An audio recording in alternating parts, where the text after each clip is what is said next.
Bonsoir. Voici les 5 choses que Kagame et le Rwanda sont en train de craindre dans les négociations aux États-Unis entre la RDC et le Rwanda. Quelles sont les 5 choses que le Rwanda craint? Pourquoi vous êtes en train de voir que le Rwanda est en train de traîner les pieds? Suivez-moi très bien. Je vais vous expliquer pourquoi le Rwanda. Pourquoi Kagame, on parle même qu'il a piqué une crise, qu'il est malade. Pourquoi Kagame doit, si c'est réellement qu'il est malade, c'est bon. On ne peut pas dire qu'il ne peut pas tomber malade, c'est normal, c'est un humain. Mais s'il mentait pour tomber malade, ou si même il a piqué la crise des maladies, vous devez savoir la raison. Il y a 5 choses que Kagame craint dans cet accord. Ça, beaucoup de Rwandais ne le savent pas. Beaucoup de Congolais ne savent pas. Suivez-moi très bien. Vous allez voir les niveaux où la RDC est déjà arrivée. La RDC est arrivée à un niveau très élevé de victoire. La première chose que Kagame craint, c'est l'humiliation. Kagame se sent humilié. Au fait, Kagame était sûr de son armement. Je viens de vous dire que Kagame avait tout l'armement possible pour défaire l'armée de la RDC.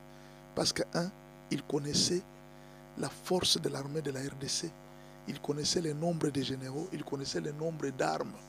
Kagame contrôlait la RDC. Et alors, quand il s'achetait des armes, il était en train de s'acheter des armes par rapport au jour où la RDC pourrait réagir contre lui. Alors, il était en train de voir tous les équipements de guerre qu'on a.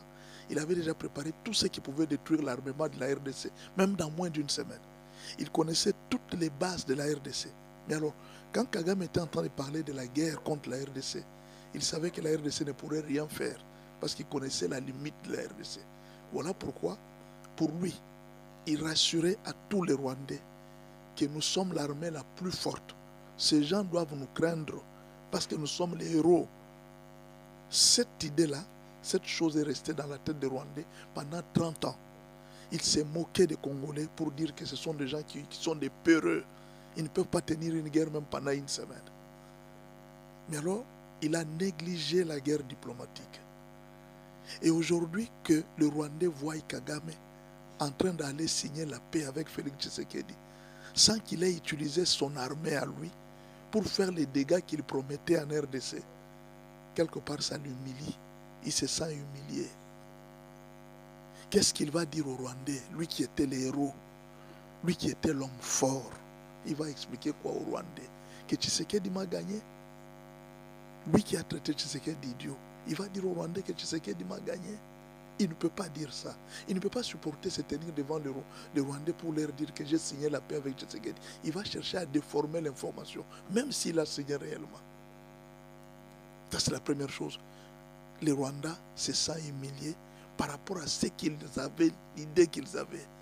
Des généraux congolais, des soldats congolais, des armements qu'on avait. On n'avait rien comme armement. Rien. Kagame connaissait tout. Et il s'achetait des armes par rapport à tout ce que nous on avait. Deuxième raison qui fait craindre aujourd'hui le Rwanda, en dehors de l'humiliation, il y a ce qu'on appelle la condamnation de l'ONU.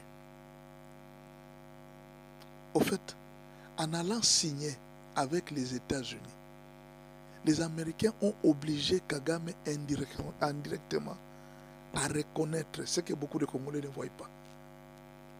Le nombre de morts qu'on cite là en RDC, c'est toi les propriétaires, c'est toi les commanditaires. Kagame ne peut plus citer les États-Unis, il ne peut plus citer la France. Il n'a aucun moyen pour citer un pays occidental. Alors que ce sont ces pays qui l'ont aidé à commettre tous ces crimes.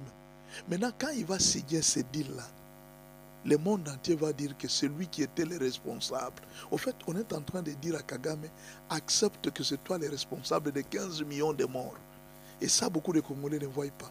Même beaucoup de Rwandais ne savent pas la souffrance de Kagame. On l'oblige à accepter que le nombre de morts ne cite aucun Américain, ne cite aucun Européen, cite toi-même, c'est toi-même qui as tué. Et Kagame a fait même un effort d'échapper à cela en appelant les Congolais pour dire que nous, venez et dites aux Américains que ce n'est pas moi qui ai tué. C'est vous qui vous êtes tué vous-même. Malgré ça, les Américains n'ont pas changé. Ils ont dit, tu dois reconnaître que c'est toi. Voilà pourquoi ils ont mis de côté Nanga, Kabila et les autres. Les Américains ont refusé d'accepter la version de Kagame que non, c'était les Congolais qui se sont entretués. Les Américains l'ont saboté. Ils ont dit non, non. En tout cas, d'une manière ou d'une autre, tu dois reconnaître que c'est toi. C'est ça la peur, la deuxième peur de Kagame. Il a peur de ça. La troisième peur, c'est la résolution 2773 qui met déjà un embargo. Là où Kagame achète régulièrement les armes, on commence à lui refuser de lui vendre les armes. Ce qui fait qu'il a perdu quand même beaucoup d'armes au Congo. Beaucoup de ces armes sont dans les mains de Ouazalendo.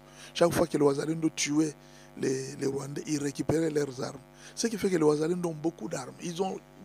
Kagame a perdu beaucoup d'armes. Chaque soldat qui mourait au front perdait une arme et les Ouazalendo récupéraient. Et s'il en a perdu 1000, alors il avait besoin d'acheter d'autres armes. On lui a refusé d'acheter les armes. Et maintenant, au-dessus de cela, Kagame vient de recevoir une sanction. Et cette sanction sera appliquée. Peut-être beaucoup de gens pensent que non, Kagame, les Occidentaux sont en train de le protéger. Ils ne les protègent pas. On est en train d'aller vers une sanction. Et là, vous ne voyez pas. Lui, il sait. Il sait comment fonctionnent les Occidentaux. Parce qu'il a travaillé avec eux. Ses amis lui disent la vérité. Il dit non, là tu es cuit. La situation est très difficile pour toi.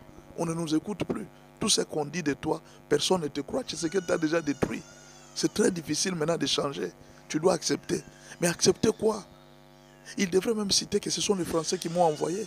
Il devrait même dire que ce sont les Américains qui m'ont envoyé. Il n'a plus aucune possibilité de le faire. Ce qui fait que la résolution va descendre sur lui. Il y aura des sanctions au Rwanda. La quatrième chose, le Rwanda sera obligé de dédommager les morts qui sont morts au Congo parce que Kagame va signer là. C'est pourquoi Kagame fuit. Il va signer.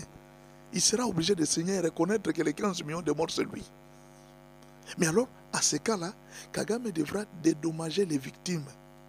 Et ce qui fait que le Rwanda sera obligé de verser à la RDC beaucoup d'argent. Même si demain ou après-demain, le Rwanda exploitait nos minerais avec nous, il sera obligé, dans le droit international, de dédommager la RDC, comme l'Ouganda vient de le faire. Sinon, on va bloquer les avoirs du Rwanda à l'étranger. Et ça, c'est la crainte de Kagame. Comment Kagame va vivre? Troisième chose que Kagame craint. Et si aujourd'hui, il n'avait plus de moyens, c'est-à-dire parce qu'on va fermer beaucoup de ses moyens, qu'il profitait en RDC, vous avez suivi comment est-ce qu'on lui a envoyé l'argent par ses amis politiciens congolais. Et si aujourd'hui il n'arrivait plus à avoir cet argent qu'il gagnait en RDC, il n'aura plus une grande influence au niveau du Rwanda. Ce qui fait que ça peut basculer au Rwanda et les Hutus peuvent récupérer le pouvoir. Que vont devenir les Tutsis? Alors qu'ils n'ont pas réussi à avoir les terres qu'ils comptaient avoir au Congo. Pendant ce temps, on a déjà fermé les frontières. Les Américains sont en train de fermer les frontières. Ils n'ont pas pu avoir les terres pour installer les Tutsis.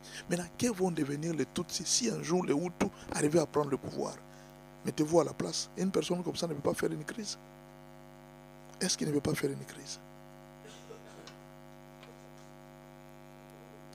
La quatrième chose, Kagame s'est enorgueilli devant les Européens, devant les Anglais, devant les Belges.